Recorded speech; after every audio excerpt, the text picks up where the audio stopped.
بسم اللہ والصلاۃ والسلام علی رسول اللہ وبعد۔ ایک بھائی پوچھتے ہیں کہ کچھ لوگ بہت نمازی ہوتے ہیں، صوم و صلات کے پابند ہوتے ہیں، لیکن ان کے اخلاق اچھے نہیں ہوتے، ایسا کیوں؟ دیکھیں، اس کے اندر ایک خوبی تو ہے کہ وہ 5 وقت کی نمازیں پڑھ رہا ہے، یہ بہت بڑی خوبی ہے۔ ہاں، اس کی نماز جیسی ہونی چاہیے تھی ویسی نہیں ہو رہی ہے، اس لیے اس کے اخلاق نہیں سدھر رہے ہیں۔ ایک دن آئے گا کہ اس کی وہی نماز اس کو سدھار دے گی، اور جب وہ اپنی نماز کو صحیح کر لے گا تو اس کے اخلاق بھی اچھے ہونے لگیں گے۔ اللہ فرماتا ہے ان الصلاۃ تنہی عن الفحشاء والمنکر، نماز بے حیائی اور بری باتوں سے روکتی ہے۔ مسند احمد کی ایک حدیث میں بھی آتا ہے، جو صحیح حدیث ہے، ایک آدمی اللہ کے نبی صلی اللہ علیہ وسلم کے پاس آیا اور اس نے کہا کہ فلاں آدمی ہے جو رات میں نماز پڑھتا ہے اور صبح میں چوری کرتا ہے۔ آپ صلی اللہ علیہ وسلم نے فرمایا انہ سینہاہ ما تقول، یعنی ایک وقت آئے گا کہ یہ نماز اسے چوری سے روک دے گی۔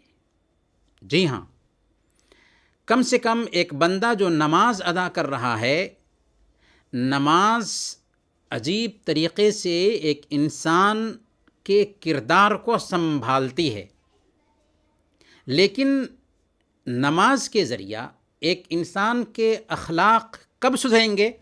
جب کہ نماز کا وہ حق ادا کرے گا اور خشوع اور خضوع کے ساتھ نماز ادا فرمائے گا۔ اسی لیے اللہ فرماتا ہے قد افلح المؤمنون، قد افلح المؤمنون الذین هم فی صلاتهم خاشعون، کہ جو مومن اپنی نمازوں میں خشوع اختیار کرتے ہیں وہ کامیاب ہو گئے۔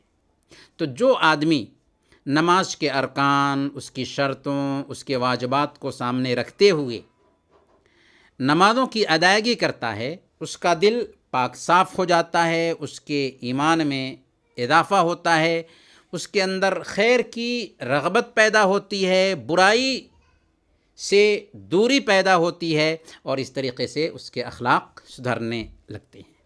ہونا تو یہ چاہیے کہ جیسے وہ نمازوں کی پابندی کر رہا ہے ویسے ہی بندوں کے ساتھ بھی وہ اچھا ہو، جیسے اللہ کے ساتھ میں اچھا ہوا ہے۔ لیکن بہرحال جو نماز پڑھتا ہے اس کے اندر خیر ہے، اور یاد رکھیں جو نماز نہیں پڑھتا، چاہے کتنے ہی اچھے اخلاق کا مالک کیوں نہ ہو،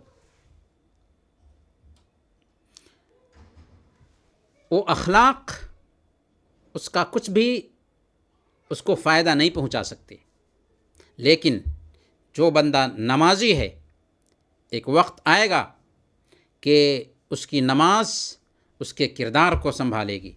اس لیے جو بندہ نماز پڑھتا ہے اس کے تعلق سے نیک فال لینا چاہیے، لیکن جو بندہ نماز نہیں پڑھتا اگرچہ اس کے اخلاق اچھے ہوں، اس کے بارے میں کوئی بھی نیک فال لینے کی ضرورت نہیں، جب تک کہ وہ نمازوں کی پابندی شروع نہ کرے، کیونکہ نماز اسلام اور کفر کے بیچ حد فاصل ہے۔ اللہ کے نبی صلی اللہ علیہ وسلم ارشاد فرماتے ہیں بین الرجل و بین الکفر والشرک ترک الصلاۃ، ایک بندہ اور کفر و شرک کے بیچ فرق کرنے والی چیز نماز ہے۔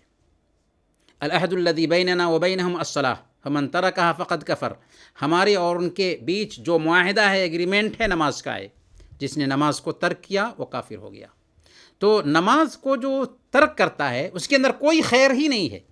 ہاں، نماز پڑھتا ہے پر اس کے اندر کچھ خرابیاں ہیں، تو نماز کی وجہ سے وہ خرابیاں انشاءاللہ دور ہو جائیں گی۔ اللہ تعالیٰ ان کی اصلاح فرمائے اور ہم سب کی اصلاح فرمائے۔ وصلی اللہ علی نبینا محمد وعلی آلہ وصحبہ اجمعین۔